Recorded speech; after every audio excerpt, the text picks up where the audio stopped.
యుద్ధానికి సిద్ధంగా ఉంటా, దేవుని బలముతో నాలో దేవుని రక్షణ చేయు కవచం, శత్రువుల చెడు యత్నాలపై నీవుంటా నాకు సాయం. నిత్యం నీ రక్షణ వచ్చం స్థిరంగా నిలుస్తా. ఇది యుద్ధం దేవుని నిజమును తెరిచి,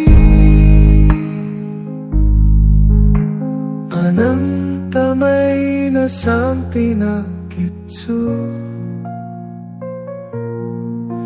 సువార్తలోని సత్యముతో నీవు నాకు